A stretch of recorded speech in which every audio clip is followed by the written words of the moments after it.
तुम यहाँ पुनः लौट आए। स्मरण नहीं पूर्व में क्या कहा था तुमसे? स्मरण है, भली भांति स्मरण है, पर इस बार मैं ऐसे नहीं जाऊंगा। इस बार मैं तुम्हें वो पाठ सिखाऊंगा कि जिसका स्मरण कर तुम सारी उद्दंडता भूल जाओगे। प्रतीत होता है तुम ऐसे नहीं मानोगे।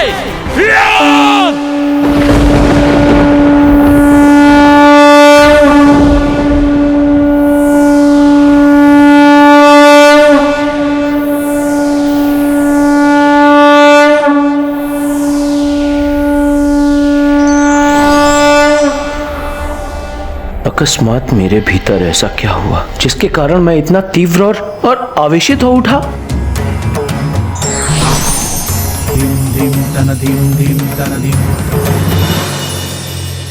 कैलाश में आपका स्वागत है भ्राता भौम।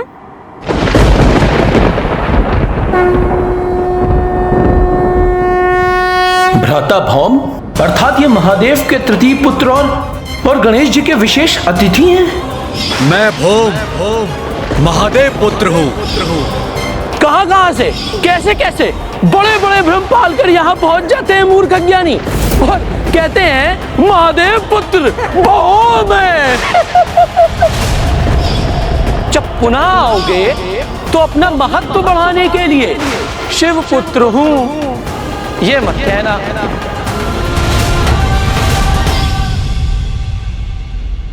आपने उचित सुना नंदी जी, ये भौम जी है हमारे भ्राता। अब आप इनका स्वागत उसी प्रकार से कीजिए नंदी जी, जैसे आप मेरा और भैया का कैलाश लौटने पर करते हैं। अज्ञानतावश पूर्व में हमने आपके साथ जो भी रूखा व्यवहार किया उसके लिए क्षमा प्रार्थी हैं। कैलाश में आपका स्वागत है।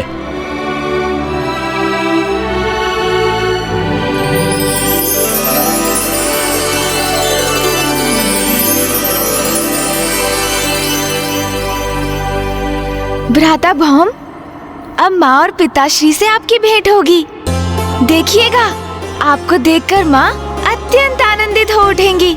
मैं इस बात से बिल्कुल भी प्रसन्न नहीं हूँ नाथ। उमा, आप क्या कह रही हैं? ये मैं समझने में असमर्थ हूँ। गणेश और कार्तिकेय का एक और भ्राता आ रहा है आज, और कुछ ही समय में वो यहाँ पहुँचने भी वाला है। अब आप ही बताइए नाथ, ये सुनकर कैसा प्रतीत होना चाहिए मुझे? तो उस युवक से क्या कहूंगी, आप ही बताइए। जगत जननी हूँ मैं, आदि शक्ति हूँ, किंतु एक पत्नी भी हूँ, और मेरे स्वामी का एक और पुत्र है जिसका मुझे कोई ज्ञान नहीं। ये सूचना अचानक प्राप्त कर क्या मेरा विचलित होना अनुचित है? माँ,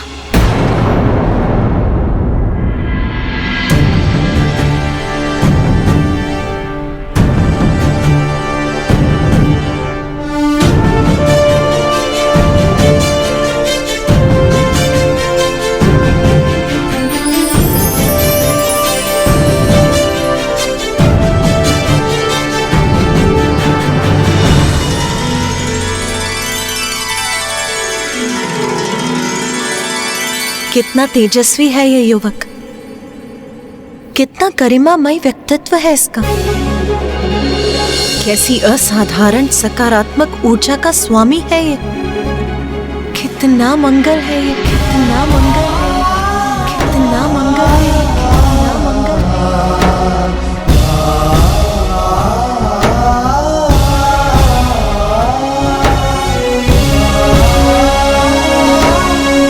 है। माँ, यही तो है भैया भौम।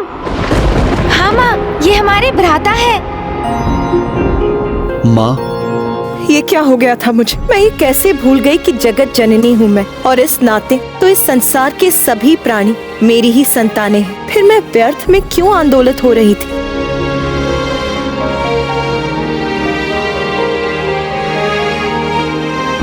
पुत्र भौम, उठो पुत्र। माता, महादेव, मैं भौम हूँ। भूमि नंदन। और महादेव, आप ही मेरे पिता हैं। आपके रोष से आपके मस्तक पर जो श्वेत बूंद उत्पन्न हुई थी, उसी से मेरा जन्म हुआ है।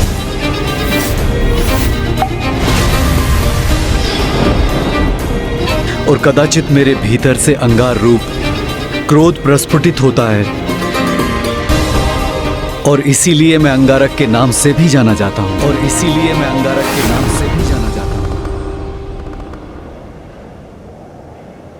देवी पार्वती, मेरी कोई संतान नहीं थी, तो महादेव ने मुझ पर कृपा कर भौम को मुझे दे दिया।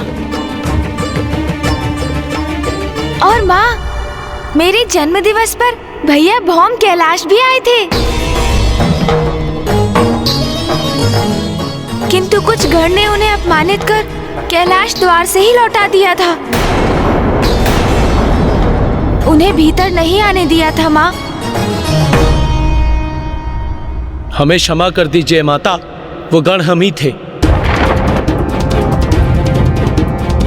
ज्ञात नहीं क्या हो गया था उस समय हमें, ऐसे जैसे किसी के प्रभाव से क्रोध हम पर छा गया हो।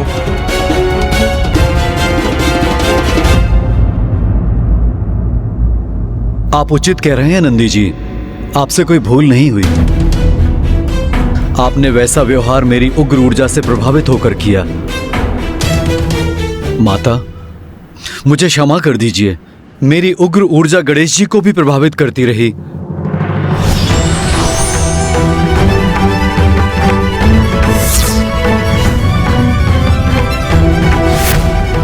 आपके इस मनोहर रूप पर जिसकी भी दृष्टि पड़ेगी चंद्रदेव, वो कलंकित हो जाएगा। मुझे चंद्रदेव को शाप देने का कोई पछतावा नहीं है पिताश्री।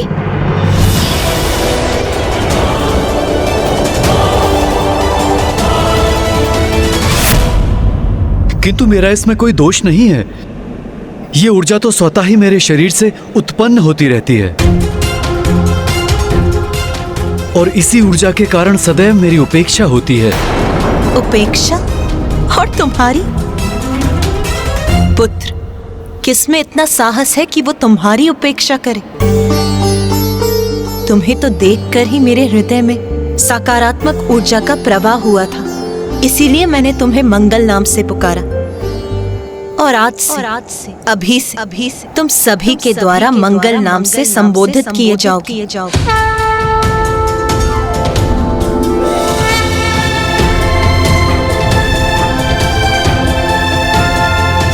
मेरा पुत्र मंगल आज प्रथम बार हमारे निवास कैलाश आया है। मुझे उसका उचित स्वागत करना चाहिए।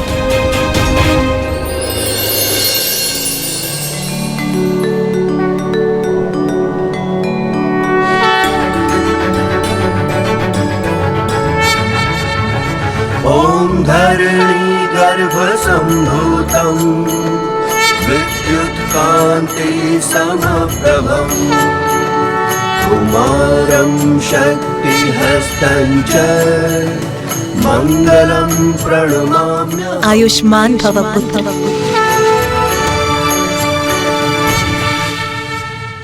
पुत्र मंगल, मुझे ज्ञात है तुम्हारे मन में क्या प्रश्न उठ रहे हैं। मुझे तुम्हारी तपस्या का पूर्व में आभास हो चुका था, और मैं तुम्हारे तप से अत्यंत प्रसन्न हूं। पिताश्री, जब आप अपनी भक्ति की तपस्या से प्रसन्न होते हैं तो उन्हें सदैव वरदान देते हैं, तो भ्राता मंगल को भी वरदान स्वरूप उनका उचित स्थान मिलना ही चाहिए ना। पुत्र मंगल, मैं तुम्हें वरदान स्वरूप नवग्रहों में एक ग्रह का स्थान देता हूँ। ये तो अति उत्तम वरदान है पिताश्री।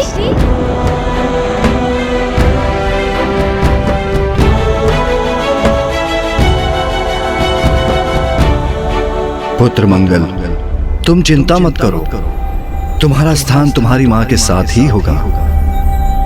नवग्रहों में तुम अपनी माँ देवी पृथ्वी के साथ ही रहोगे।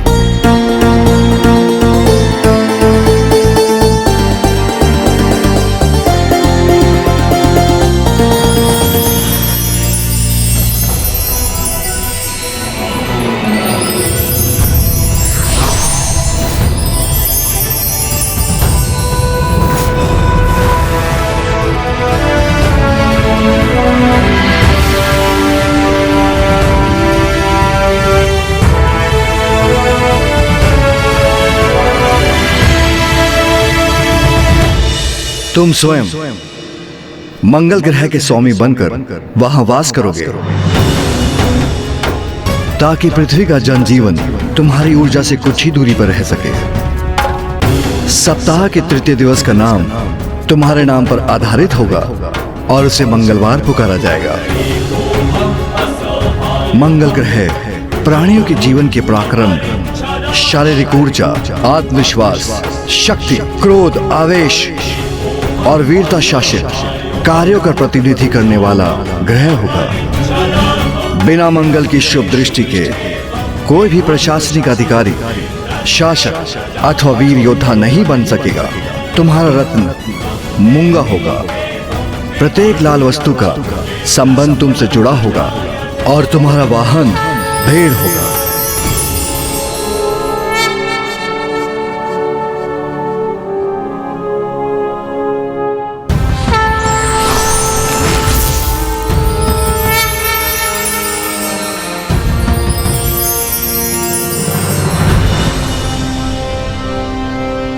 पिताश्री, आपने मुझे स्वीकार कर इतना उच्च स्थान प्रदान कर कृतार्थ कर दिया, किंतु क्या मुझे आपसे एक प्रश्न पूछने की अनुमति है? हाँ पुत्र, अवश्य। जब आपको मेरी तपस्या का आभास हो गया था तो आप मुझे दर्शन देने क्यों नहीं आए? क्योंकि मैं गणेश की प्रतीक्षा कर रहा था। क्या? मेरी प्रतीक्षा पिताश्री? हाँ, क्योंकि यह सब गणेश के माध्यम से ही होना था। क्योंकि गणेश का नाम मंगल अर्थात अंगारक से जुड़ना था। कहो गणेश, अब चुनाव तुम्हें करना है। क्या अपना नाम अंगारक से जोड़ोगे? ये तो मेरा सौभाग्य होगा पिताश्री। भ्राता मंगल अंगारक नाम से भी विख्यात है। इसीलिए आज से जो भी चतुर्थी मंगलवार की दिवस पड़ेगी उसे कृष्ण पक्ष की चतुर्थी के नाम से जाना जाएगा।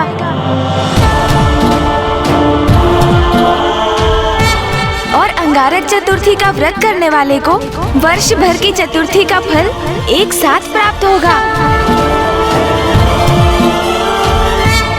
भ्राता मंगल, आप भी मेरे ही समान एक योद्धा हैं, इसीलिए मैं भी आपको एक वरदान देता हूं। आज से आपका वार मेरा वार होगा। जो भी मंगलवार के दिवस मेरी पूजा करेगा, मैं यथाशीघ्र प्रसन्न होकर उसकी मनोकामनाएं पूर्ण करूंगा।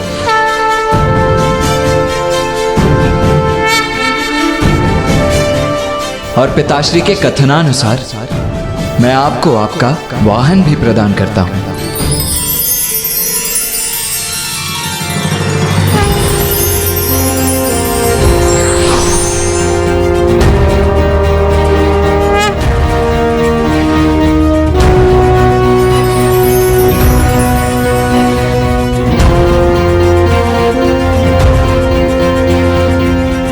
दीर्घ समय से अपने पिता का साथ पाने को आतुर था मैं, और आज ये मेरा परम सौभाग्य है कि न केवल मुझे अपने पिता का स्नेह आशीष प्राप्त हुआ, अपितु एक अत्यंत स्नेही परिवार भी मिला।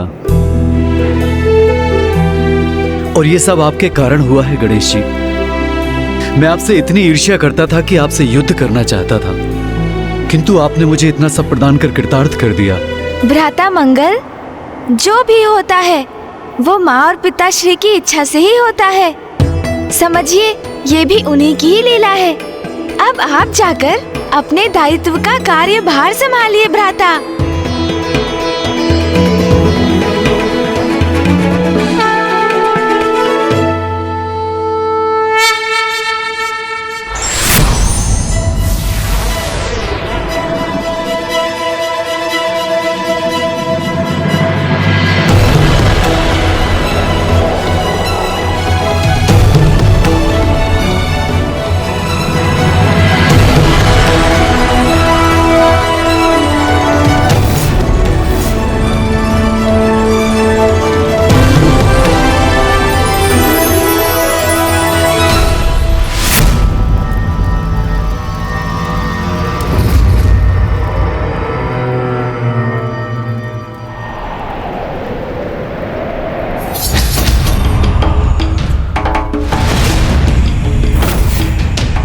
किसका दुष्कृत्य है ये?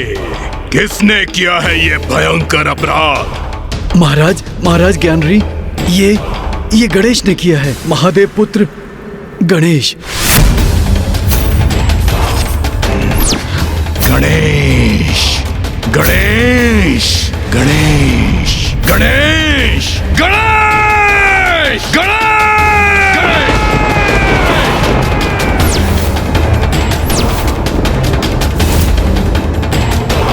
स्वामी,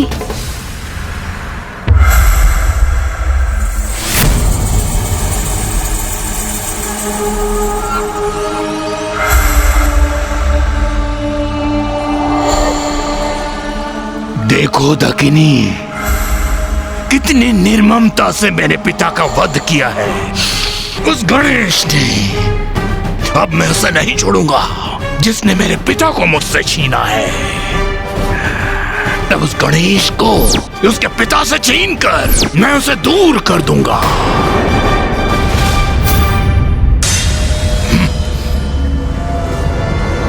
स्वामी,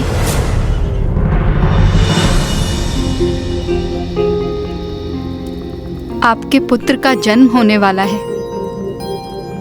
मैं चाहती हूँ कि तब तक आप मेरे साथ रहें। अपने पुत्र के जन्म के पश्चात आप अपना प्रतिशोध लेने अवश्य चले जाइएगा।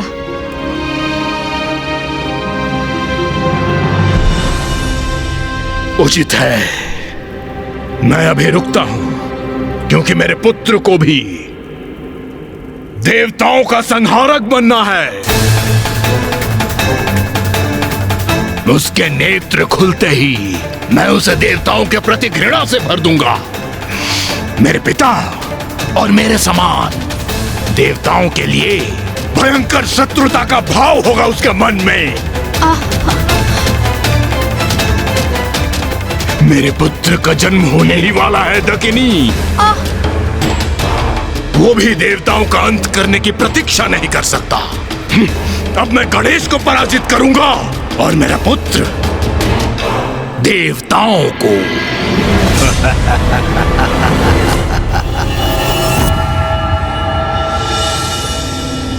अनुज गणेश, तुमने भ्राता मंगल के साथ सर्वथा उचित किया।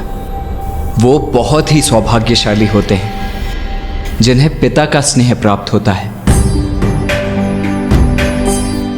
और तुमने भ्राता मंगल को पिताश्री से मिलाने का महान कार्य किया है। इसके लिए मुझे तुम पर गर्व है अनुज।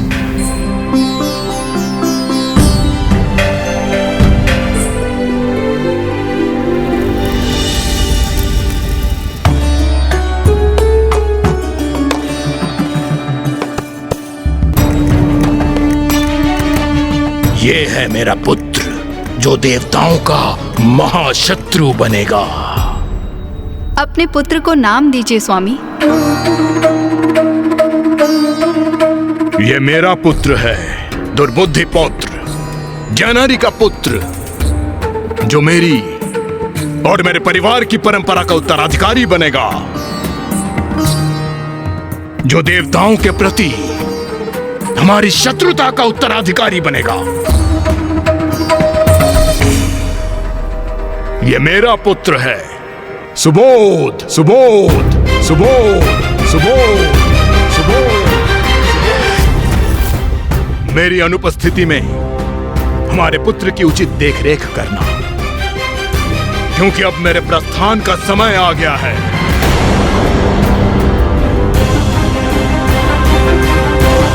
कहाँ जा रहे हैं आप स्वामी? अभी तो आपके पुत्र का जन्म हुआ है। दकिनी, मैंने तुम्हें वचन दिया था, अपने पुत्र के जन्म तक मैं यहां रुकूंगा, किंतु स्मरण रहे, मेरे पिता के प्रति मेरा ऋण तुम्हारे और पुत्र सुबोध के प्रति मेरे कर्तव्य से कहीं बढ़कर है। अब मैं जाकर उस गणेश से अपने पिता का प्रतिशोध लूंगा। अब मैं तभी लौटूंगा जब मैं उसका वध कर चुका होऊंगा। वो मेरे पिता का वधिक है। गणेश गणेश गणेश।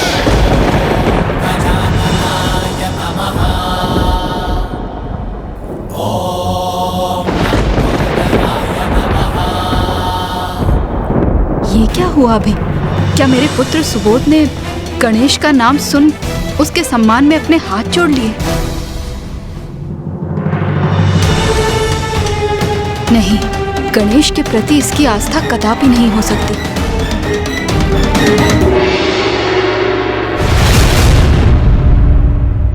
पुत्र गणेश, पुत्र मंगल को उसका उचित स्थान और अधिकार दिलाने में प्रमुख भूमिका निभाकर तुमने अत्यंत उत्तम कार्य किया है पुत्र। तुमने न केवल एक पुत्र को अपने पिता से मिलवाया, अपितु तुमने ये भी सुनिश्चित किया कि मंगल की ऊर्जा संसार के लिए हितकर होगी। हाँ माता, जब मेरी भी भ्राता मंगल से प्रथम भेंट हुई थी तो मुझे उनके क्रोध का आभास तो हुआ ही, किंतु उनके भीतर समाहित सकारात्मक ऊर्जा से भी मैं प्रभावित हुआ। हाँ माँ, और इससे अधिक आनंद की और क्या बात हो सकती है कि पिताश्री ने ब्रह्मांड में उन्हें उचित स्थान जो प्रदान किया है।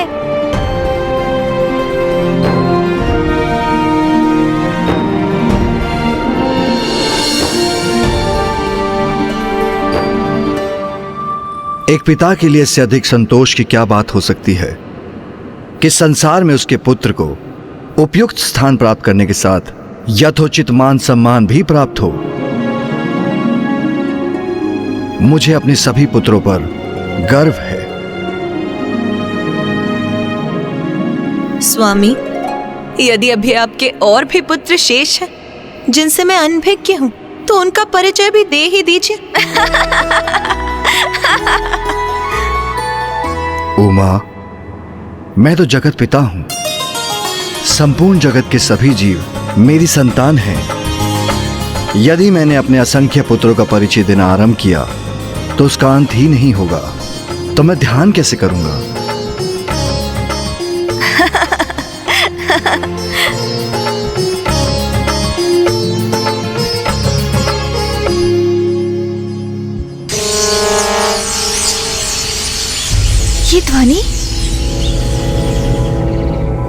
ये ध्वनि तो शुभ संकेत नहीं है।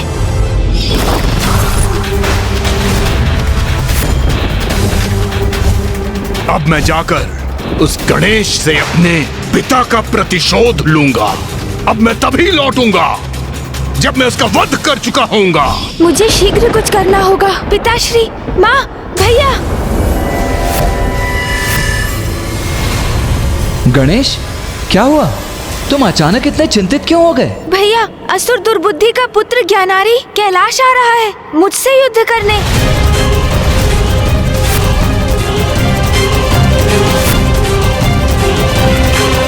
ये असुर कभी नहीं सुधरेंगे। आने दो उन्हें। इस संकट को उसके आरंभ से पूर्व ही समाप्त कर दूंगा मैं। नहीं भैया, रुक जाइए। आपको कुछ करने की कोई आवश्यकता नहीं है भैया, क्योंकि मैं ही अदृश्य हो जाऊंगा। अदृश्य? अदृश्य हो जाऊंगा? और आप सब भी अदृश्य हो जाइए। ये क्या कह रहे हो तुम गणेश?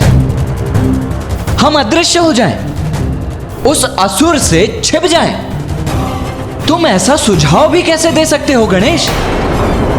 तुम प्रथम पूज्य हो गणेश, और मैं देव सेनापति। मां आदि शक्ति हैं और पिताश्री स्वयं देवादिदेव महादेव।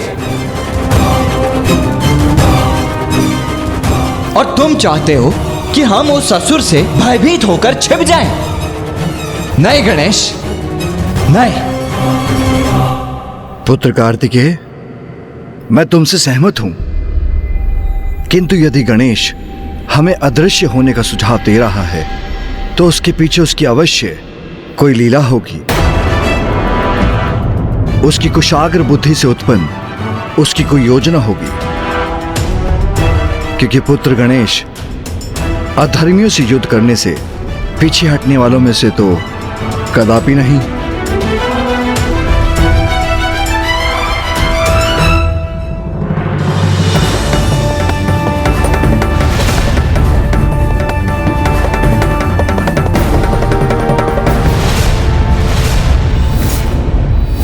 भैया, अब आप अभी मुझसे कोई प्रश्न मत पूछिए। कृपया बस अदृश्य हो जाइए, अन्यथा विलंब हो जाएगा।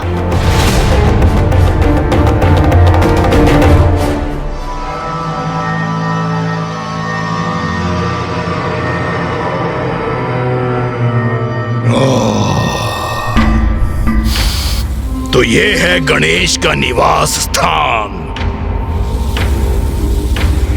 कहाँ हो गणेश? बाहर आओ।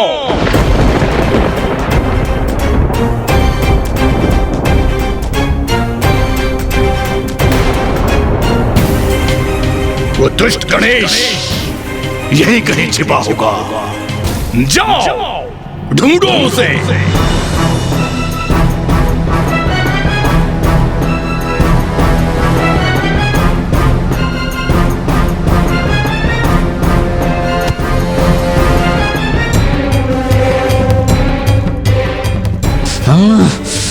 हम सभी अदृश्य तो हो गए हैं, किंतु यदि भैया का क्रोध जागृत हुआ तो ज्ञानारी का अंत तो होगा ही। उसके साथ साथ मेरी योजना भी विफल हो जाएगी।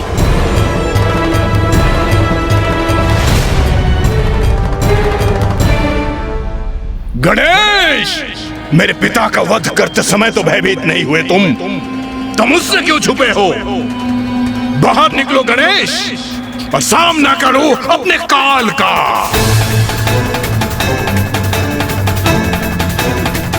इस दुष्ट का इतना दुस्साहस! पिताश्री के ध्यान स्थल में प्रवेश करने जा रहा है ये। यदि इस पावन स्थल पर इस दुष्ट ने अपना पग भी धरा तो मैं इसका वध ही कर दूंगा।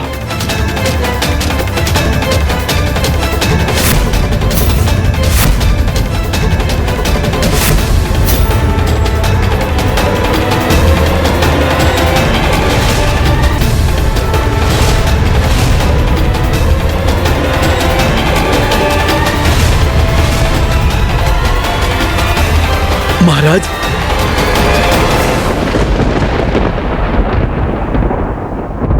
यहां तो कोई भी नहीं है।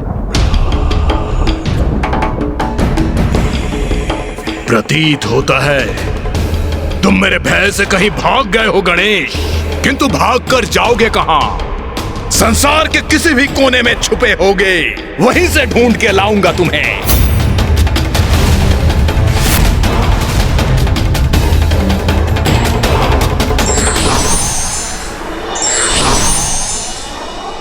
माँ, पिताश्री, मेरा सुझाव स्वीकार कर अदृश्य होने के लिए आपको कोटि कोटि धन्यवाद।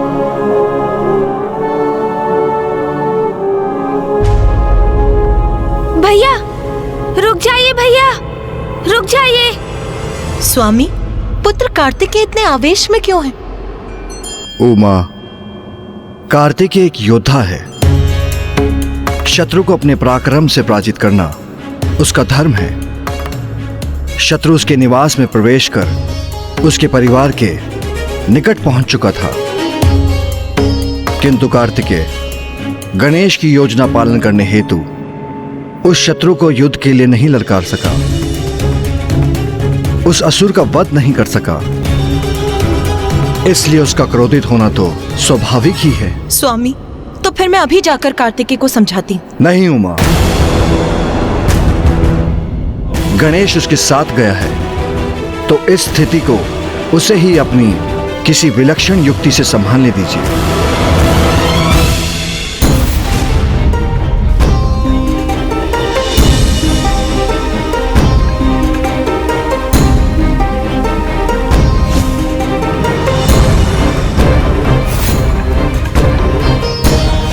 उस दुष्ट दंड ज्ञानारी का अंत करना ही सर्वथा उचित होता।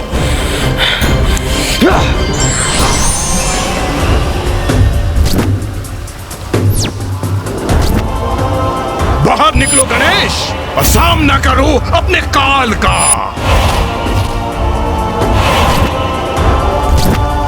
वो दुष्ट गणेश यही कहीं छिपा होगा।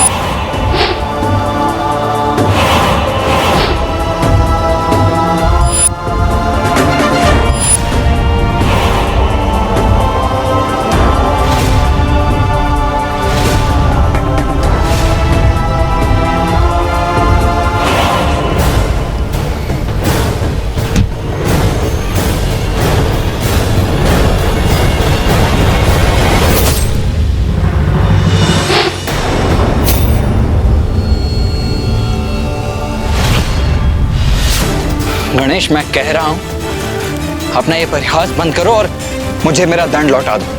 मुझे ज्ञात है भैया, आप ज्ञानारी पर बहुत क्रोधित हैं। किंतु मेरे पास उसे उसके इस अपराध का दंड देने का एक उचित उपाय भी है भैया।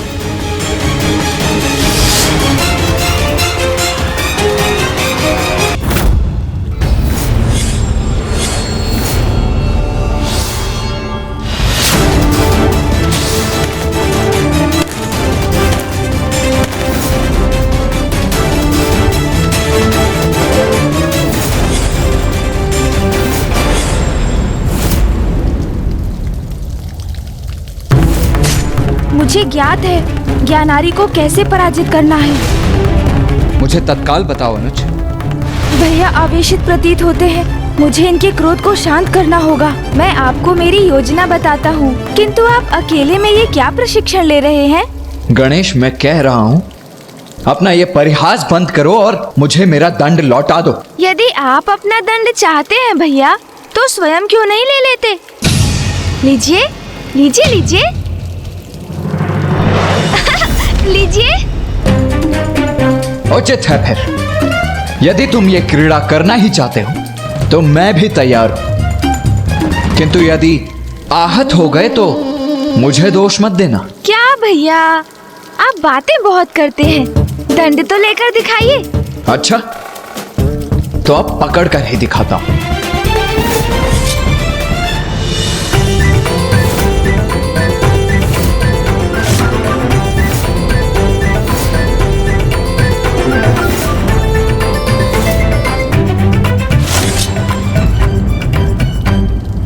हाँ गणेश, ये अच्छा दाव था, किंतु अब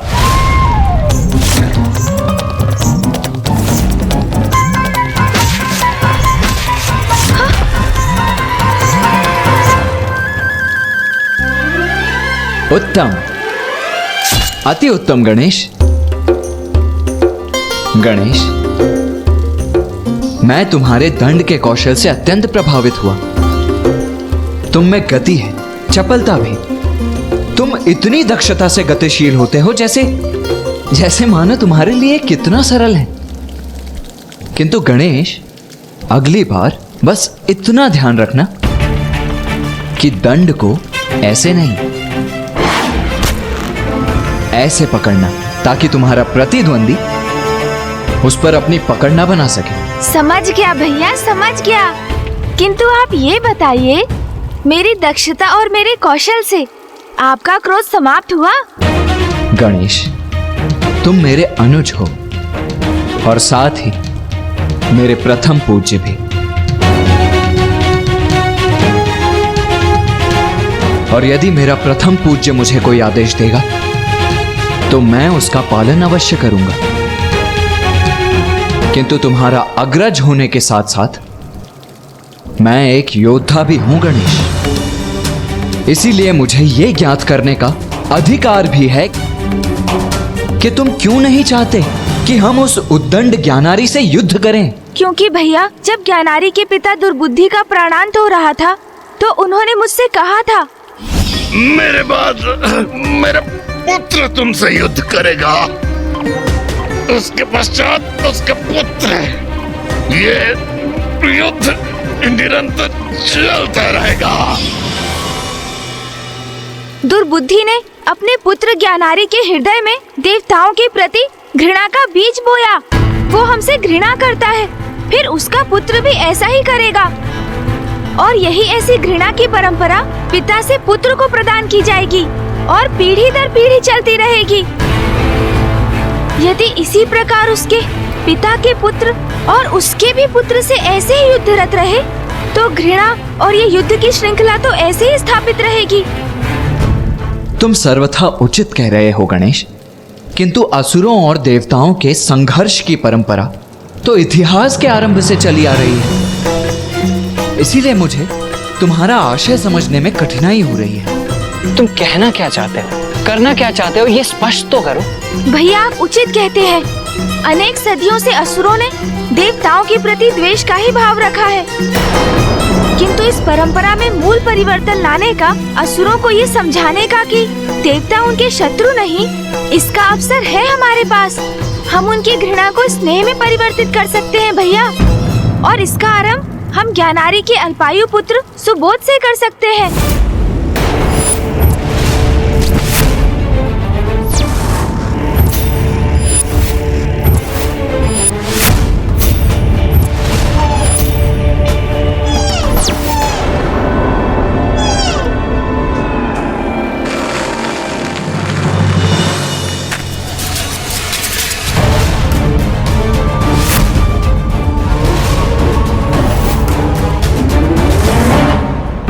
भैया, असुरों से व्याप्त घृणा स्नेह में परिवर्तित कर उन्हें निर्मल बनाने के कार्य का आरंभ हम ज्ञानारी के पुत्र सुबोध से करेंगे। ज्ञानारी ने अपने पुत्र में देवताओं के प्रति द्वेष प्रचुर मात्रा में भर दिया है, किंतु यदि हम चाहें तो हम बालक सुबोध को उसकी आसुरी प्रवृत्ति से रिक्त कर उसे सात्विक बना सकते हैं। और यदि हम ऐसा करने में सफल हो गए तो फिर देवता और असुर शांति के साथ विचरण कर सकेंगे। भैया गणेश, शांति से मुझे भी कोई विरोध नहीं है, किंतु किसी असुर को उसकी आसुरी प्रवृत्ति से दूर ले जाना, उसे सन्मार्ग पर चलने की प्रेरणा देना बड़ा ही विकट कार्य है। और इसमें सफलता प्राप्त करने के लिए कोई उपाय भी है तुम्हारे पास? हाँ हाँ है ना, किंतु उसका उपाय तो आप हैं भैया। ज्ञानारी के पुत्र बालक सुबोध को भी हिंसा करने में आनंद आने लगा है।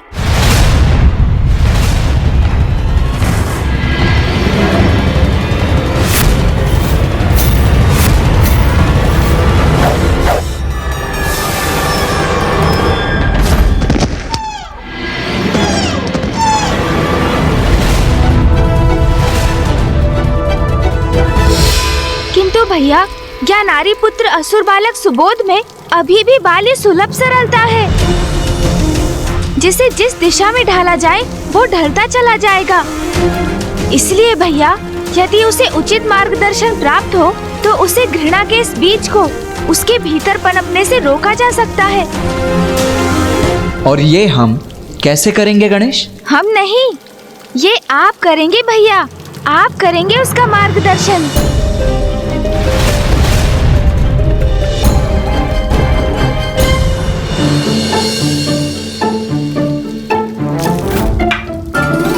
मैंने तुम्हें रुकने की अनुमति दी क्या? मुझे पाठ सिखाने चले थे असुर युवराज सुबोध को। ये बनेंगे वो भी मेरे गुरु। भैया, आप एक उत्कृष्ट गुरु हैं। आप कितने धैर्यवान हैं। अभी कुछ ही समय पूर्व हम आपस में ही उलझ रहे थे, किंतु मुझसे क्रोधित अथवा मेरे साथ स्पर्धा में बहने के स्थान पर आप मेरा ही मार्गदर्शन कर मुझे विजय की युक्ति समझा रहे थे। हाँ गणेश, ये अच्छा दाव था। इसी प्रकार आप सुबोध को ज्ञान देंगे भैया, उसे ईश्वर का परिचय देंगे, उसे आदिशक्ति, महादेव, ब्रह्मदेव एवं श्री हरि नारायण सबकी महिमा का बोध कराएंगे। गणेश, तुम चाहते हो कि मैं बालक सुबोध को शिक्षा प्रदान करूं, किंतु उसके लिए तो मुझे उसके साथ समय व्यतीत करना होगा ना। और ये संभव कैसे होगा? वो एक असुर राजकुमार है। उसकी माता अपने पुत्र को किसी के साथ ऐसे कहाँ छोड़ेगी? अब युक्ति का विचार तो आप ही कीजिए भैया, मैं तो चला भोजन करने।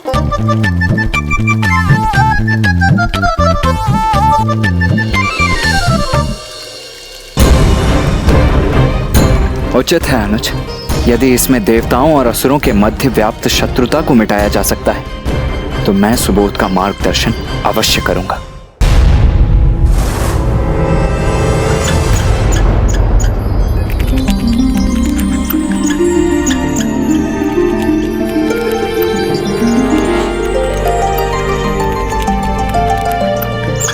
ये गिलारी यहाँ शांति से बैठ के अपना भोजन कर रही है, ये तो अनुचित है।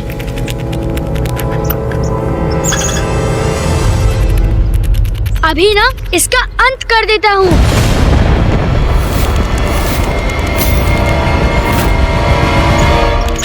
अरे रुको, कहाँ भाग रही हो? रुको, अरे रुको तो, कहाँ भाग रही हो? अरे अभी तुम्हें पकड़कर तुम्हारे रक्त बहाने का आनंद लूंगा। रुको।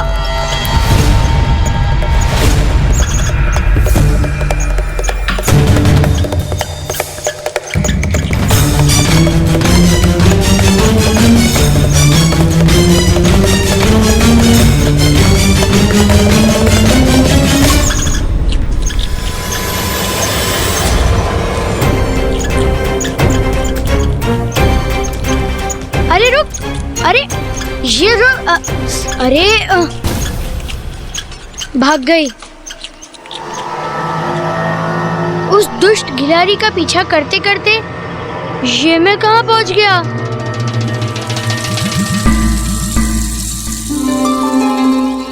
ये वन कितना घना है, मुझे तो बहुत भय लग रहा है। मुझे लौटना चाहिए, किंतु किस दिशा में जाऊं? यहाँ से अथवा वहाँ से? कहाँ जाऊं? कैसे जाऊं? किस दिशा में लौटूं?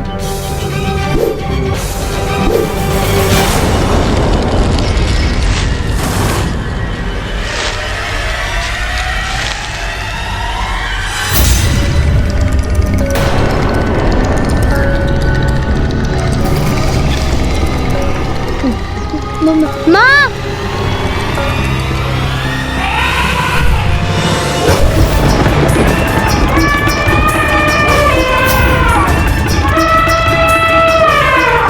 ये माँ का है वंचक, इसका सामना मैं कैसे करूँगा?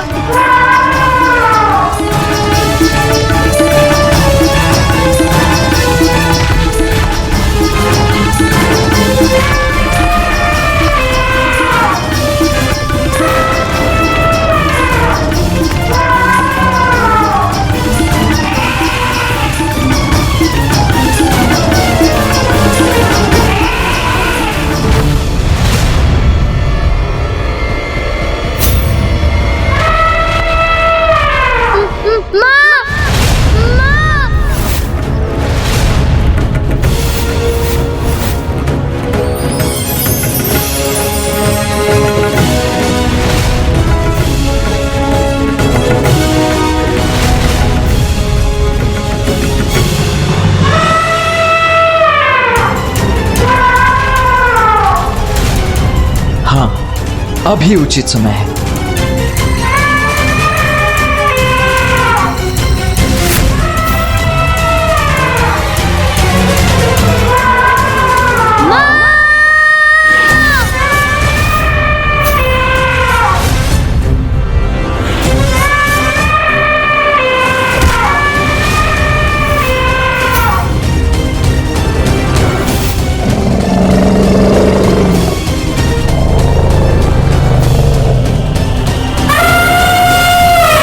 इतना बल, वो भी एक साधारण गज में। ओह, तो ये तुम हो। अति उत्तम युक्ति है गणेश। भैया,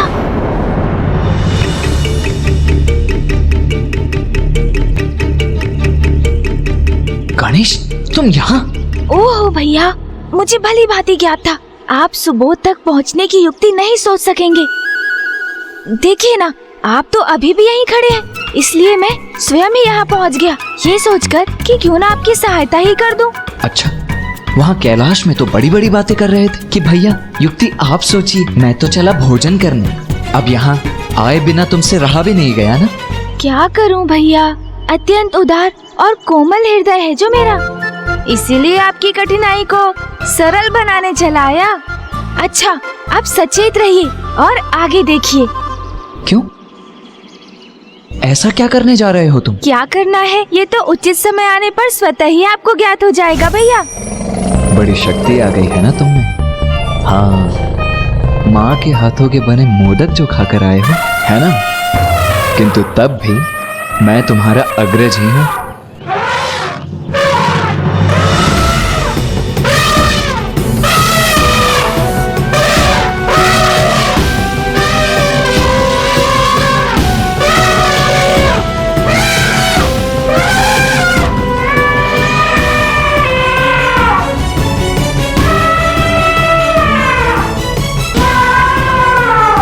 भैया, आपको भी अपनी शक्ति का प्रदर्शन करना ही था ना, तो अब वो मुझे भी करना ही होगा।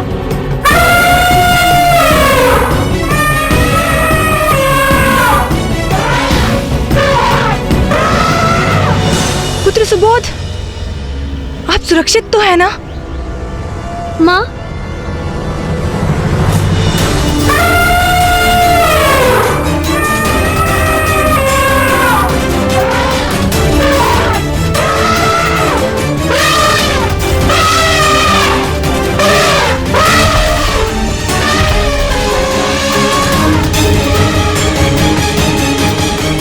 इस गज को शांत कर दिया इन्होंने। गणेश, अब इस क्रीड़ा का अंत भी कर देते हैं। हाँ भैया।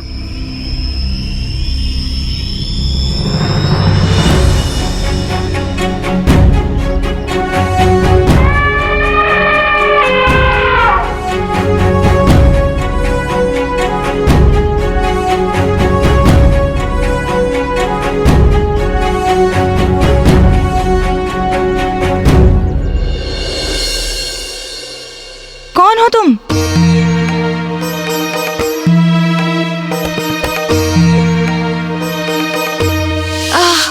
भैया ने कितना परिश्रम करा दिया मुझे कैलाश शीघ्र पहुंचकर अपना उदर पुनः भरना होगा। मैंने पूछा कौन हो तुम?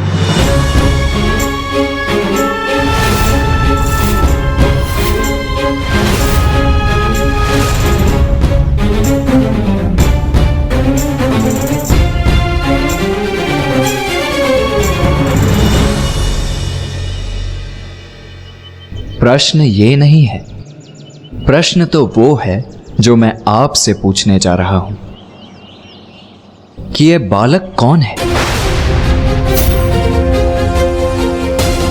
और इसके भीतर इतना अहंकार और ऐसी घृणा का वास क्यों है? ये जैसा है ऐसा किसने बनाया है इसे?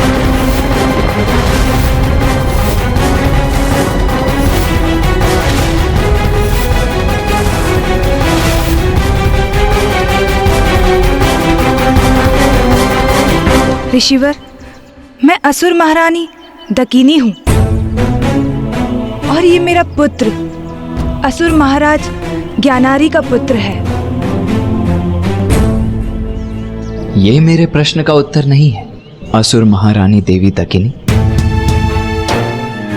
आपने मुझे अपना पद और समाज में अपना स्थान बताया, किंतु मेरा प्रश्न तो ये था कि ये बालक कैसे गुण धारण कर रहा है?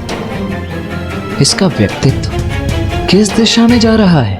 मेरे असुर युवराज सुबोध के व्यक्तित्व पर प्रश्न करोगे तुम? इतना दुस्साहस तुम्हारा? जब दो बड़े गंभीरता से परस्पर संवाद कर रहे हो तो बालकों को मध्य में बोलने की धृष्टता कदापि नहीं करनी चाहिए। समझ गए ना बालक?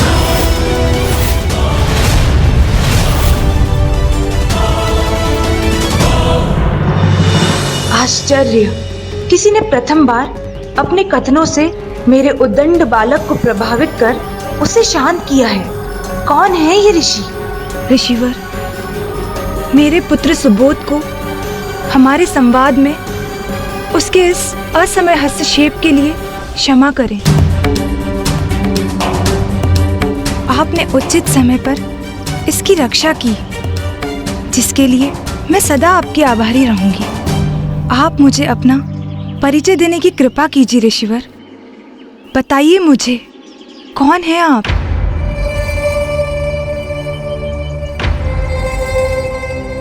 मैं ऋषि स्कंद हूं देवी।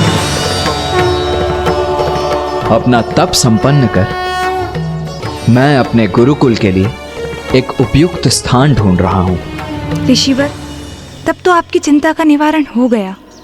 आप अपना गुरुकुल यहीं स्थापित कर लीजिए।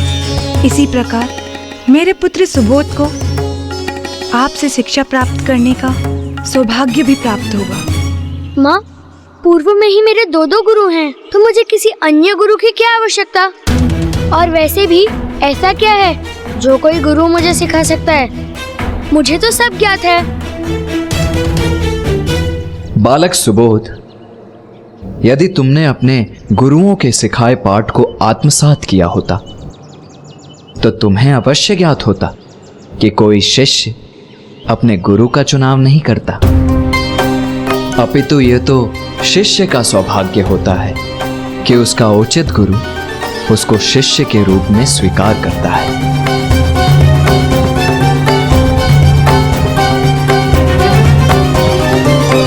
देवी, आपका पुत्र मुझसे शिक्षा प्राप्त करने के योग्य नहीं है और यह स्थान मेरे गुरुकुल के लिए उचित नहीं है। इसीलिए अब मैं आपसे विदा लेता हूं।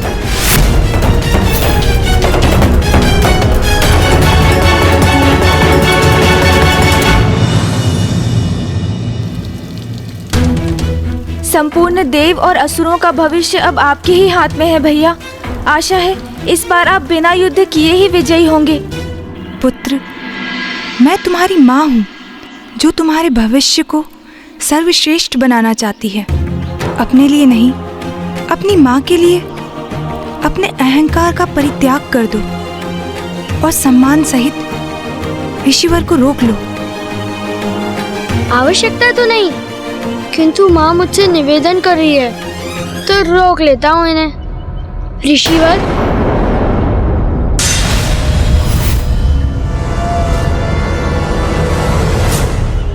मुझे क्षमा कीजिए और कृपा कर मुझे अपने शिष्य रूप में स्वीकार कीजिए।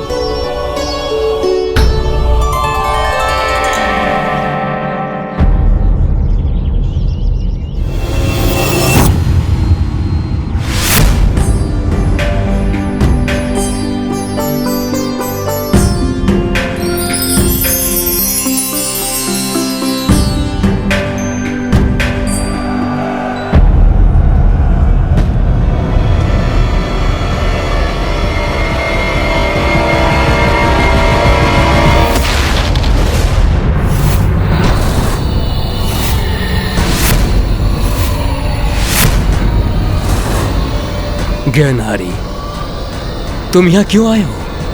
ब्रह्मदेव, आज प्रश्न आप नहीं मैं पूछूंगा। बताइए मुझे, कहां है गणेश? कहां छिपा है वो? ये तो बड़ी उत्तम बात है ज्ञानहारी। तुम्हारा गणेश को ढूंढना तो सर्वथा उचित है। गणेश को ढूंढना तो ईश्वर को ढूंढने के समान है और ईश्वर को ढूंढना तो प्रत्येक प्राणी का परम लक्ष्य होना चाहिए। प्रवचन नहीं ब्रह्मदेव, उत्तर चाहिए मुझे। मैं किसी ईश्वर को ढूंढने नहीं निकला हूं, गणेश चाहिए मुझे। बताइए कहां स्थित है वो? आइए आइए ऋषिवर, गुरुकुल में आपका स्वागत है। ऋषि स्कंद, अब से आपको यहीं इसी गुरुकुल में स्थित रहना है। देवी, मुझे वन में ज्ञात हुआ था कि बालक सुबोध के 2 गुरु पूर्व से ही हैं। उन दोनों का तो कार्य यहाँ से समाप्त हो गया नवीन गुरुदेव। अब तक तो वो लोग अपनी पोटली बांधकर यहाँ से प्रस्थान भी कर गए होंगे।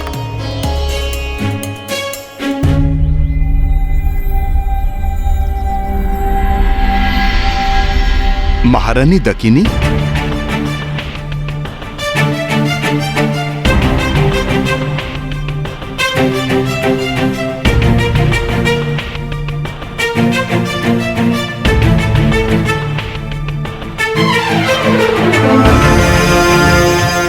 प्रणाम ऋषिवर।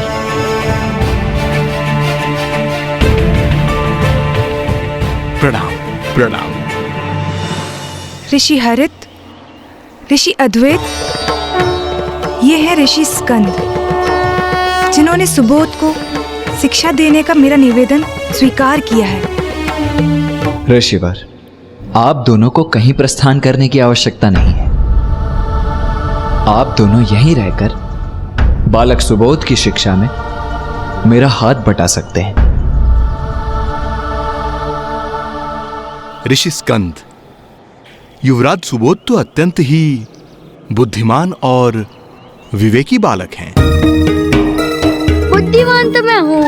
दो गुरुओं को एक साथ यहाँ से प्रस्थान करने पर विवश जो कर रहा हूँ। किंतु कदाचित हम ही उन्हें शिक्षा देने में अक्षम हैं। ऐसे किसी व्यक्ति ने इस धरा पर जन्म ही नहीं लिया जो युवराज सुबोध का गुरु बन सके। जैसे मैं इन गुरुओं को यहाँ से भगा रहा हूँ, शीघ्र ही ये नवीन गुरु भी भागते दिखाई देंगे।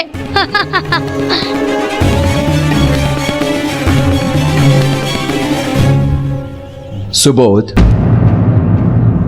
ऋषि हरित और ऋषि अद्वैत के चरण स्पर्श कर उनसे आशीष प्राप्त करो। मैं चरण स्पर्श करूं इनका?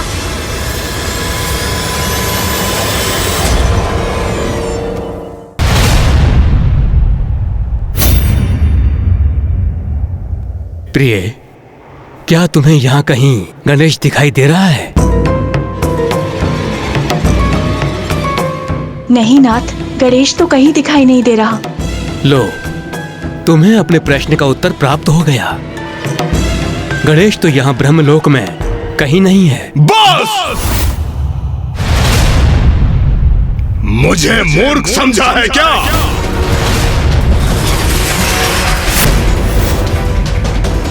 गणेश से तो मैं बाद में निपट लूंगा। वैसे भी मुझे सभी देवताओं का अंत करना है। तो क्यों न मैं आप दोनों से ही आरंभ करूं? क्यों न मैं आप दोनों से ही आरंभ करूं? क्यों न मैं आप दोनों से ही आरंभ करूं?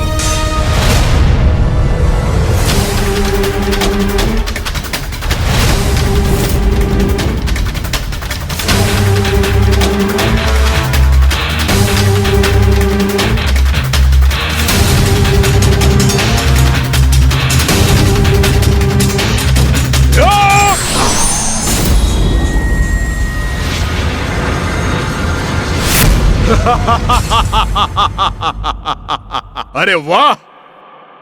इतना भीषण आतंक है मेरा कि सभी भयाक्रांत हो रहे हैं मुझसे। वहां कैलाश में भी सभी मेरे भय से कहीं भागकर छुप गए, और यहाँ ब्रह्मलोक में ब्रह्मदेव और देवी सरस्वती मुझसे अपने प्राणों की रक्षा करने के लिए कहीं अदृश्य हो गए। कितने भीरू हैं ये देवता, मुझे देखकर भागकर छिप रहे हैं।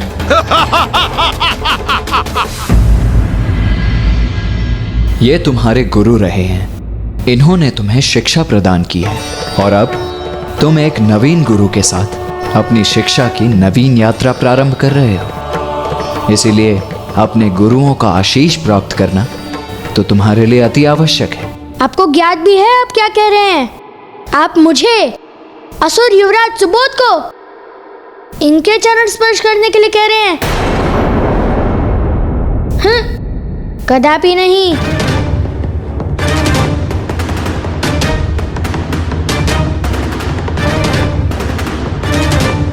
पुत्र, मुझे आशा है तुम वही करोगे जो उचित है। कदाचित माँ मेरे इस व्यवहार से असंतुष्ट प्रतीत हो रही है, किंतु एक साधारण से ब्राह्मण के चरण मैं असुर युवराज होकर भला कैसे स्पर्श कर सकता हूँ?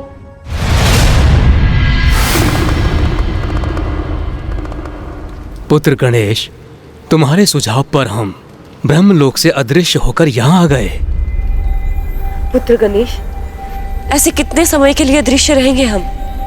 ज्ञानारी तो तुम्हें सर्वत्र ढूंढ रहा है। बुआ जी, यदि मैं चाहूँ तो अभी मैं ज्ञानारी का वध कर सकता हूँ, किंतु उससे क्या लाभ होगा? ज्ञानारी के वध से ज्ञानारी का पुत्र सुबोध देवताओं से प्रतिशोध लेने के लिए प्रेरित होगा, हम पर आक्रमण करने आएगा, और ये परस्पर घृणा, शत्रुता, रक्तपात की श्रृंखला अनंत काल तक निरंतर चलती रहेगी। घृणा से घृणा का अंत नहीं हो सकता, वो मात्र प्रेम से हो सकता है, स्नेह से ही संभव है ये। इस घृणा को समूल नष्ट कर देने की हमारी योजना क्रियान्वित हो चुकी है, और मुझे ज्ञात है भैया उसे सफल बनाने हेतु पूर्ण रूप से प्रयास करेंगे। घृणा के बीज को नष्ट कर इस भावना को अंकुरित नहीं होने देंगे वो। और उसके स्थान पर ज्ञानारी के पुत्र सुबोध के हृदय में प्रेम और भक्ति का भाव भर देंगे।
समयार्थ रहो, संपन्न रहो, समृद्ध रहो।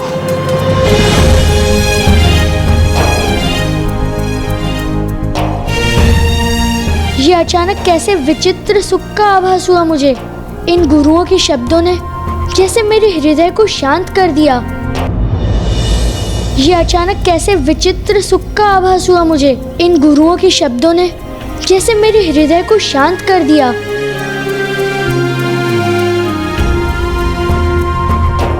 मैंने आप दोनों गुरुओं को बहुत कष्ट पहुंचाया है, किंतु फिर भी आपने मुझे आयु, समृद्धि और संपन्नता का आशीष दिया।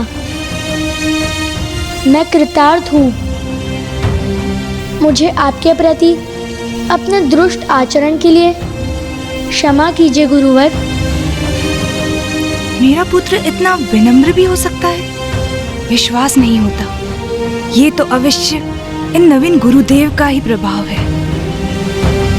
तुमने क्षमा याचना की है पुत्र। अपने भूल का आभास होने पर ही उसके सुधार का आरंभ होता है। मेरा ये वचन सदा स्मरण रखना युवराज सुबोध। ईश्वर को ढूंढना ही हमारा सर्वोच्च धर्म है। आज के बाद जो भी करोगे उसमें सदा एक ही उद्देश्य निहित होना चाहिए कि ईश्वर के निकट पहुंचने का मार्ग सुनिश्चित करना।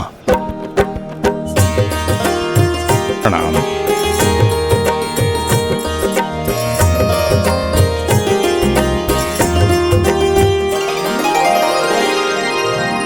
पुत्र सुबोध, तुम्हारे नेत्रों में ये अश्रु क्यों? ये तो मुझे ज्ञात नहीं है नवीन गुरुदेव, किंतु जब गुरु हरित और गुरु अद्वैत मुझे आशीष दे रहे थे तब मुझे एक विचित्र सुखमय शांति का आभास हुआ। जैसे मेरे भीतर एक अच्छी ऊर्जा उत्पन्न हो रही हो, और अब जब वो प्रस्थान कर रहे हैं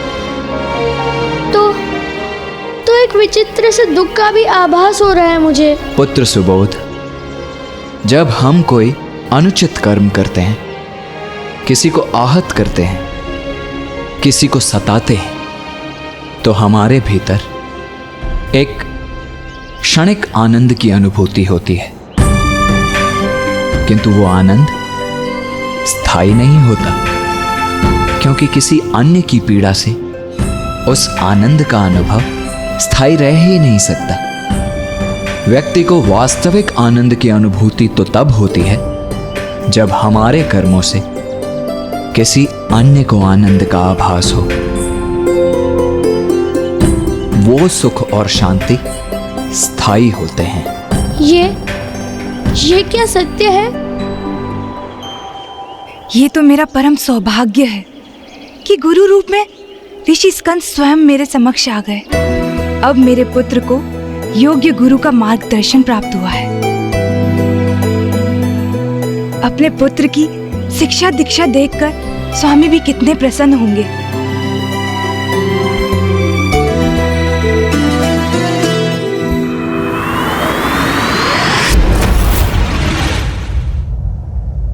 चलिए प्रिय। कहाँ स्वामी? ज्ञानरी वैकुंठ पहुंच चुका है, यह ज्ञात करने कि गणेश कहाँ है। यहाँ के पूर्व ज्ञानारी ब्रह्मलोक गया था। ब्रह्मदेव ने उससे 2 शब्द क्या कह सुन लिए, वो क्रोधित हो गया। अब इसके पूर्व कि मैं उससे वार्तालाप करूं और वो और क्रोधित हो जाए, हमें यहाँ से प्रस्थान करना चाहिए। नारायण! बताइए मुझे, गणेश कहाँ है?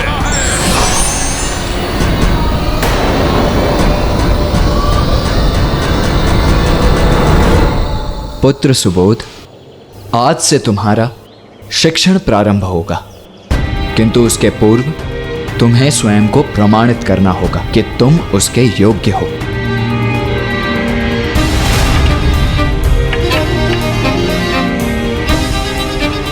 सुबोध। गुरुवर, ये प्रवचन मुझे अरुचिकर प्रतीत होता है। इनमें मेरा ध्यान नहीं लगता। तो तुम्हारी रुचि किसमें? मुझे तो युद्ध करना बहुत भाता है। मैं इन सभी बालकों को युद्ध में बड़ी सरलता से परास्त कर सकता हूँ। अच्छा, तब तो हमें वही करना चाहिए जिसमें तुम्हारी रुचि है ना? हाँ।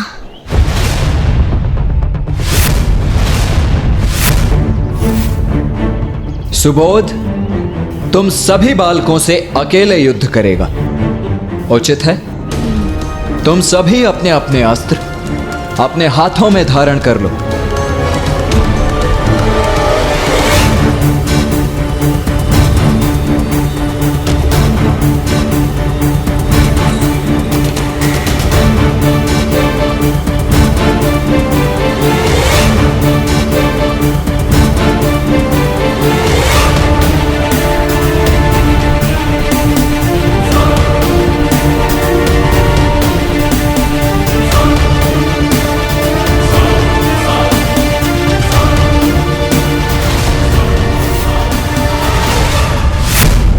रुक जाओ।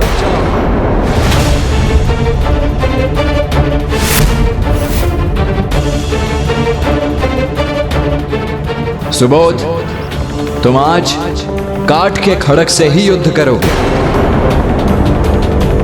और तुम सभी अन्य बालक वास्तविक खड़क का उपयोग करेंगे। ये कैसा अन्याय है गुरुवर? मैं युवराज हूँ और मैं वास्तविक खड़क का प्रयोग करता हूँ। मेरे गुरुकुल में तुम युवराज नहीं, मात्र मेरे शिष्य हो। और वैसे भी यह तो तुम्हारा ही कथन था ना कि तुम्हें युद्ध करना भाता है। तो क्या हुआ? यदि इतने ही पराक्रमी वीर हो तो काट के ही खड़क से युद्ध करो इनसे। काट का खड़क है तो क्या हुआ? मैं तो इसी खड़क से इन सभी को धूल चटा दूंगा।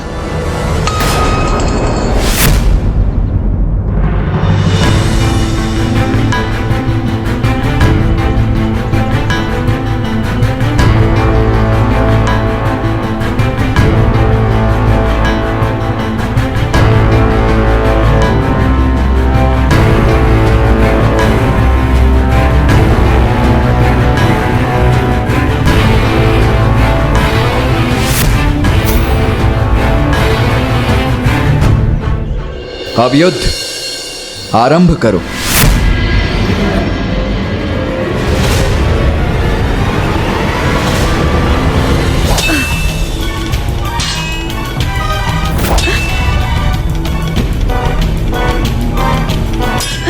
बालकों, स्वयं को रोको मत, वार करो, युद्ध करो।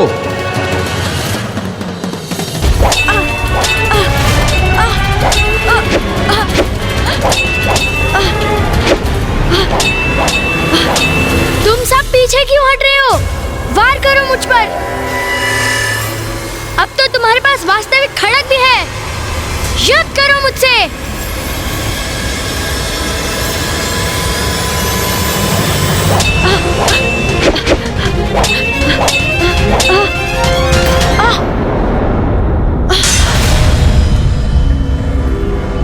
तुम्हारे पास कितना उत्तम अवसर था मुझ पर वार करने का, फिर रुक क्यों गए? कहीं आप आहत ना हो जाए।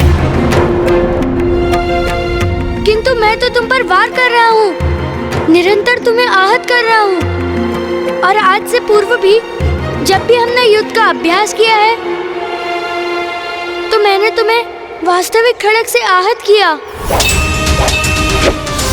हम नहीं चाहते थे हमारी वजह से आपको चोट पहुँचे, इसलिए हमने कभी आप पर वार नहीं किया। अर्थात मैं कल तक जो इनके साथ कर रहा था वो अन्याय था, स्वार्थपूर्ण अन्याय, वो भी उनके साथ जो मुझे तनिक भी अहित होने नहीं दे सकते हैं।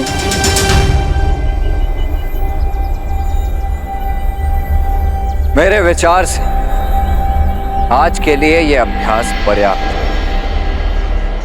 इसीलिए अब आप सभी वहां वाटिका में जाकर क्रीड़ा कीजिए।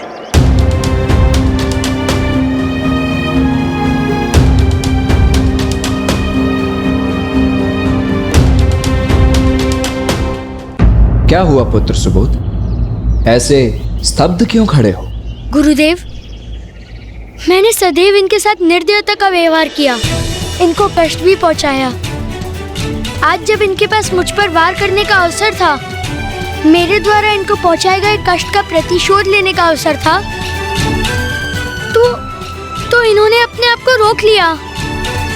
किंतु क्यों गुरुदेव, उन्होंने ऐसा क्यों किया?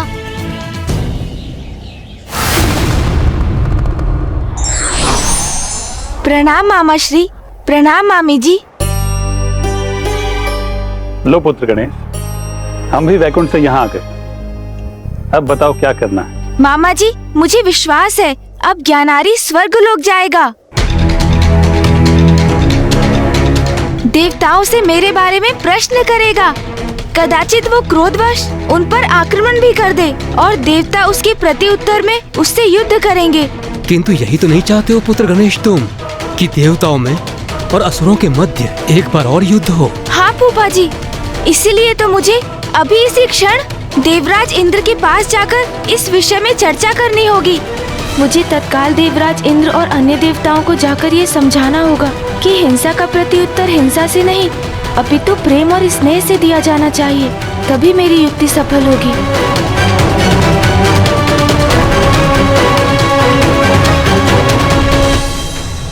गुरुदेव, असुर बालकों ने मुझ पर प्रहार क्यों नहीं किया? पुत्र सुबोध, ये अवश्य तुम्हें आहत कर सकते थे। उनके पास तुम्हें आहत करने का अधिकार भी था, किंतु जब किसी के पास ऐसा अधिकार और सामर्थ्य हो पर फिर भी वो उसका उपयोग किसी को आहत करने के लिए नहीं अपितु उसकी रक्षा के लिए करता है, तो उसका आनंद ही कुछ और होता है। हिंसा प्रतिहिंसा का भाव हमें आनंदित नहीं करता सुबोध, वो तो परस्पर प्रेम ही है जिससे हम आनंदित होते हैं। अब तुम अपने अहंकार से रिक्त हो चुके हो बालक सुबोध, और मेरे शिष्य बनने के लिए तैयार भी हो चुके हो। इसीलिए अब मैं तुम्हें अपने शिष्य के रूप में स्वीकार करता हूं। गुरुदेव, मैं आपका शिष्य बना, ये तो मेरा सौभाग्य है। तुम्हारी शिक्षा कल भोर से ही आरंभ होगी। मेरा ये वचन सदा स्मरण रखना युवराज सुबोध, ईश्वर को ढूंढना ही हमारा सर्वोच्च धर्म है। कौन है वो ईश्वर? सर्वप्रथम हम उस प्रश्न का उत्तर ढूंढेंगे जो इस समय तुम्हारे मन में चल रहा है। ये आपको कैसे ज्ञात है कि मेरे मन में एक प्रश्न उठा है? इसकी चर्चा भी हम कल भोर में ही करेंगे।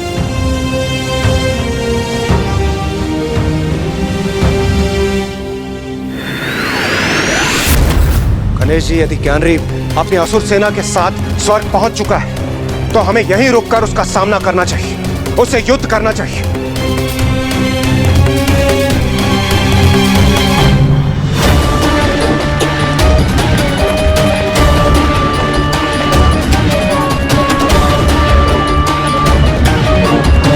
देवराज इंद्र, इसका सदैव स्मरण रखिए कि आज के पूर्व भी अनेकों असुर स्वर्ग पर आक्रमण कर यहाँ अपना अधिकार स्थापित कर चुके हैं, किंतु अंततः उनकी पराजय ही होती रही है, क्योंकि दुष्टता और बुराई का अंत होना तो निश्चित ही है। हम ज्ञानारी से युद्ध कर सकते हैं, उसका वध भी कर सकते हैं, किंतु फिर उसका पुत्र प्रतिशोध लेने यहाँ आएगा और हम उसका भी वध कर देंगे। फिर उसका पुत्र आएगा और ये श्रृंखला फिर निरंतर चलती रहेगी। देवराज इंद्र। इंद्रदेव, स्वर्गलोक को असुरक्षित छोड़कर यहाँ से पलायन करने की इच्छा मेरी भी नहीं है, किंतु गणेश जी का कथन भी सर्वथा उचित है। घृणा और शत्रुता का अंत युद्ध से नहीं होगा। गणेश जी ने एक योजना निर्धारित की है, हमें उसका अनुसरण करना चाहिए। देवराज इंद्र, देखो कौन आया है तुमसे भेंट करने। मैं असुरराज ज्ञानारी।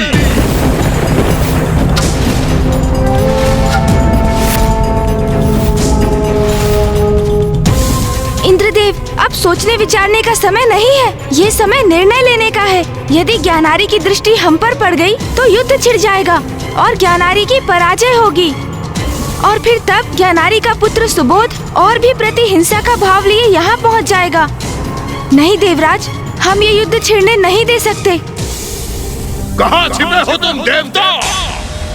ब्रह्मदेव, नारायण, यहाँ तक कि महादेव भी मुझे देखकर भाग निकले हैं। मुझे नहीं ज्ञान था तुम देवता मुझसे इतने आतंकित हो।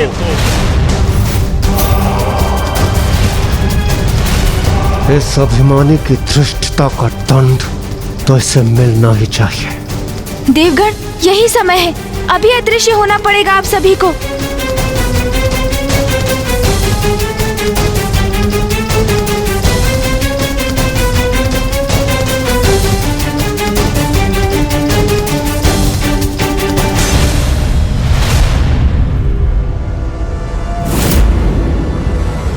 यहां भी कोई नहीं है, अर्थात यहां से भी सब भाग खड़े हुए हैं। हाँ, भीरू देवता।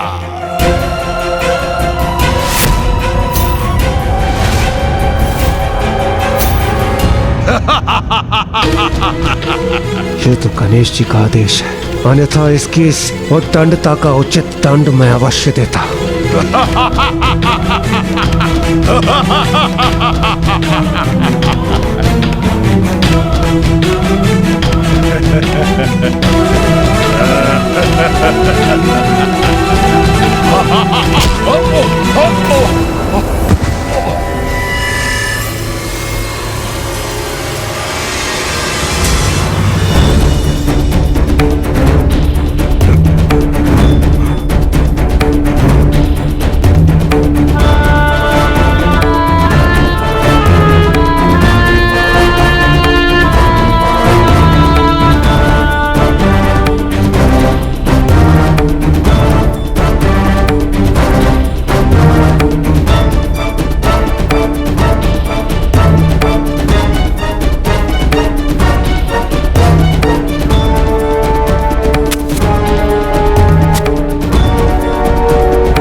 भगोड़े हैं ये देवता, मेरे डर से सब भाग खड़े हुए। देखिए पिताश्री, मैंने अपना प्रतिशोध पूर्ण किया। अब मैं हूं त्रिलोक का अधिपति, मैं असुरराज ज्ञानारी, मैं त्रिलोक का नवीन राजा हूं और मेरा पुत्र सुबोध मुझसे भी अधिक सामर्थ्यवान बनेगा, मेरा योग्य उत्तराधिकारी होगा। हम पिता पुत्र संपूर्ण ब्रह्मांड में विजय प्राप्त करेंगे।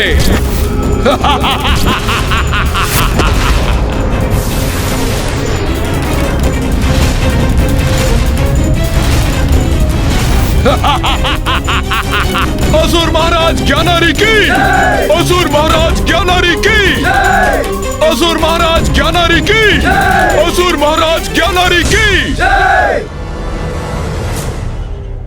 व्यथित ना हो, सब कुशल होगा देवगणों। अब हमें यहाँ से प्रस्थान करना चाहिए, चलिए।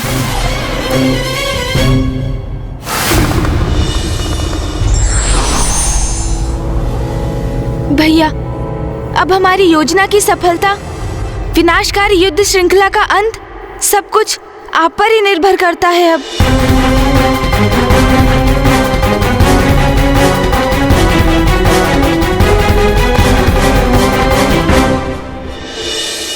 गुरुदेव, क्या अब मैं आपसे अपना प्रश्न पूछ सकता हूँ?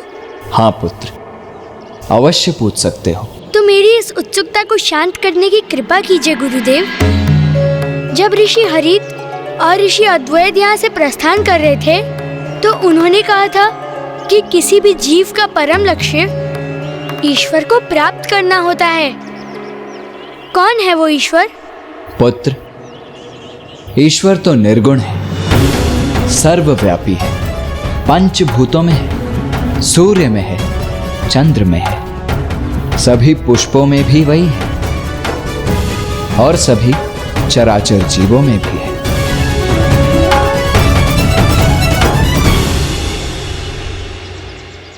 तो गुरुवर, क्या ईश्वर इस नन्ही सी चींटी में भी है? हाँ पुत्र, ईश्वर तो ब्रह्मांड के कण कण में समाहित है। वो तुम में है, मुझ में है, उस गिलहरी में भी है जिसे तुम कष्ट पहुंचाने का प्रयास कर रहे थे, और उस गज में भी जिसने वन में तुम पर आक्रमण किया था। गुरुवर, आपका ये कथन तो अत्यंत ही रोचक है।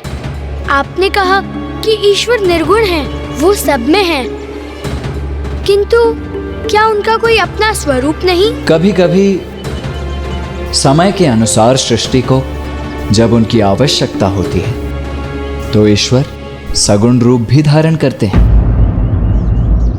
सगुण रूप धारण करते हैं? जैसे उनका सबसे सुंदर, सबसे मनमोहक और अद्भुत रूप श्री विघ्नहर्ता गणेश जी। गणेश जी?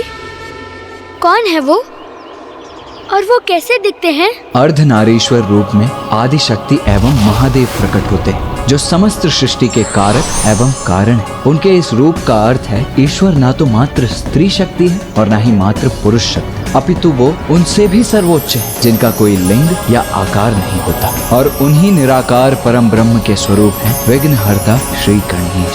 गणेश जी के नेत्रों में अद्भुत चमक है,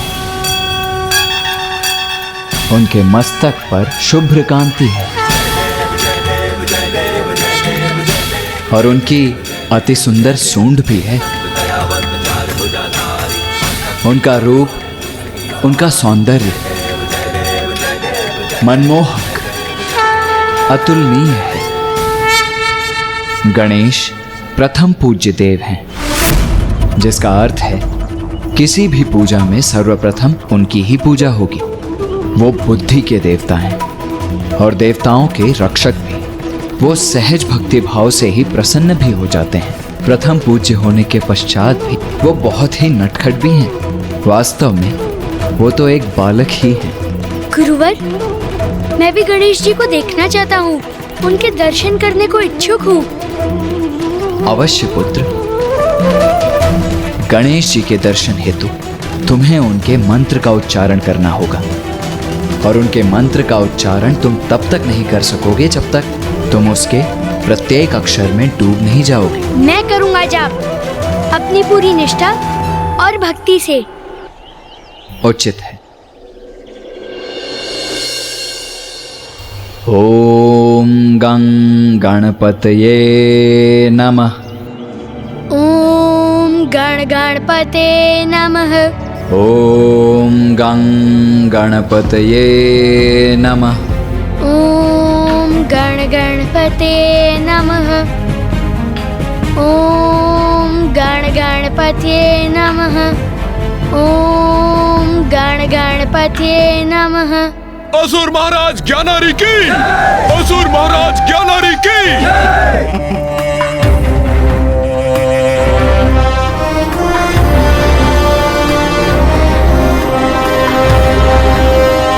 आपको आपकी त्रिलोक विजय के लिए अनेकों बधाइयाँ स्वामी। त्रिलोक के अधिपति पद पर आप स्थापित हो गए हैं। ये तो उचित है, किंतु ये तो बताइए, त्रिलोक के युवराज कहाँ है? कहाँ है मेरा पुत्र?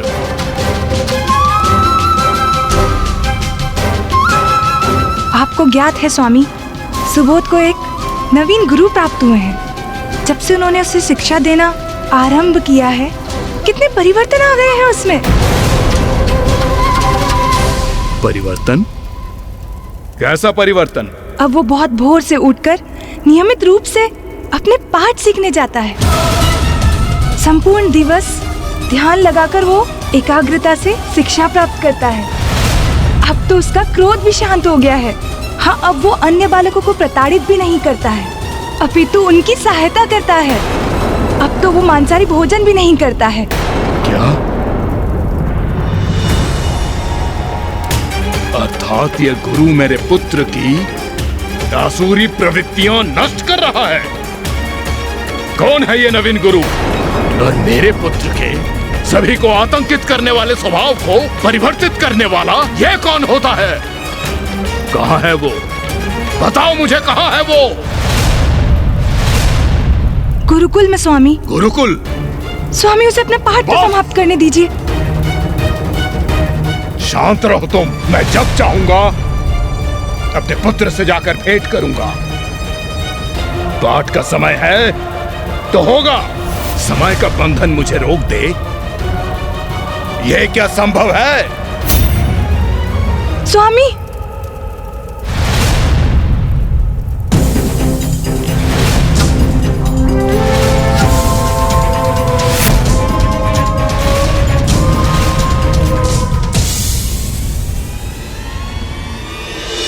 ज्ञानारी अब भैया से भेंट करने जा रहा है। यदि ज्ञानारी ने उनसे कुछ अनुचित कह दिया तो भैया आवेशित हो उठेंगे।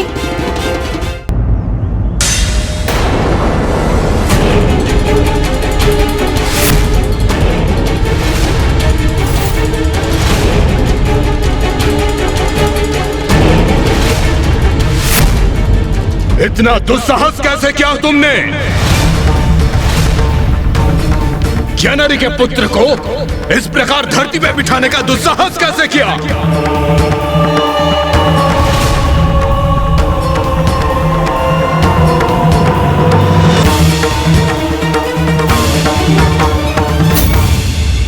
हे ऋषि, मेरा प्रश्न नहीं सुना तुमने?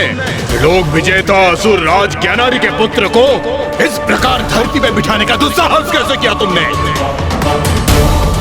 ऐसी दृष्टि गाड़े मुझे क्यों ताक रहे हो? मौन क्यों हो? मेरे प्रश्न का उत्तर दो। पिताश्री, प्रणाम पिताश्री।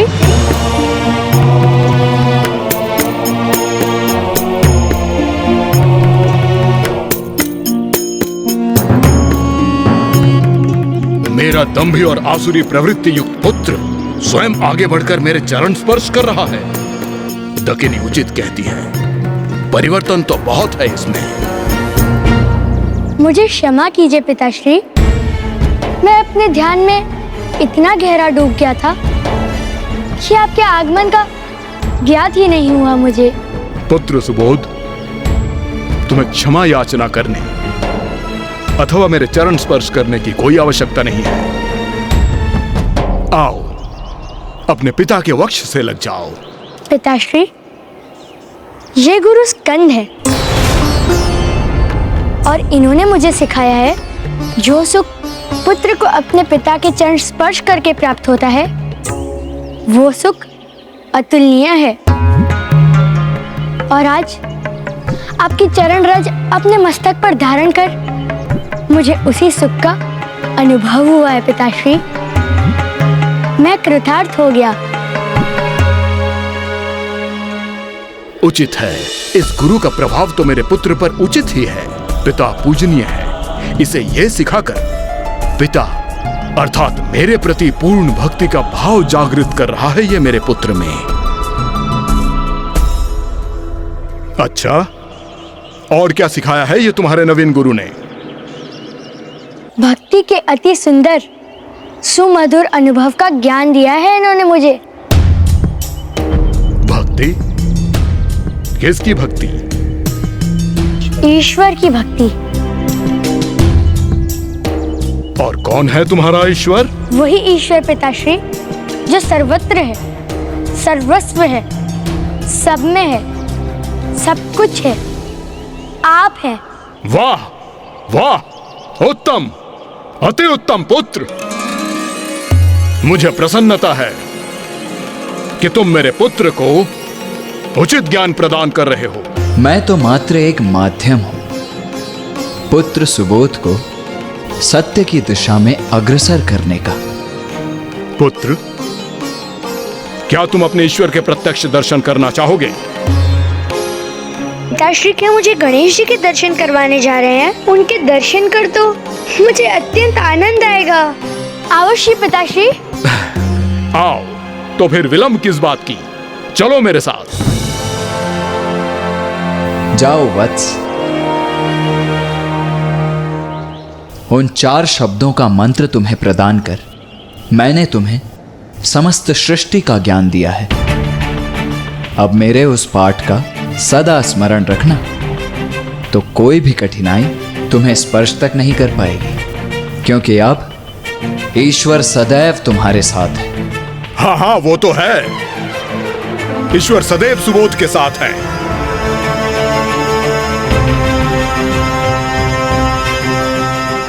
मुझे आशीष दीजिए गुरुवर।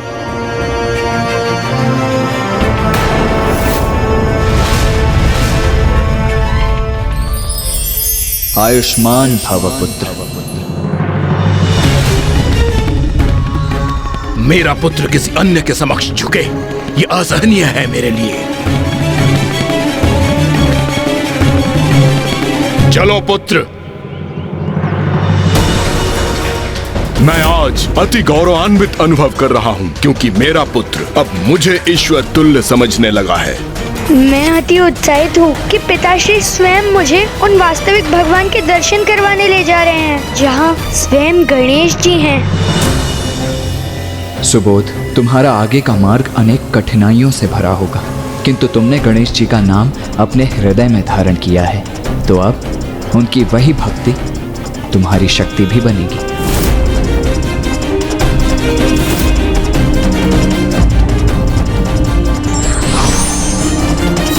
सच्चा गुरु ही हमें सदैव ईश्वर की भक्ति और सत्य का मार्ग बता सकते हैं।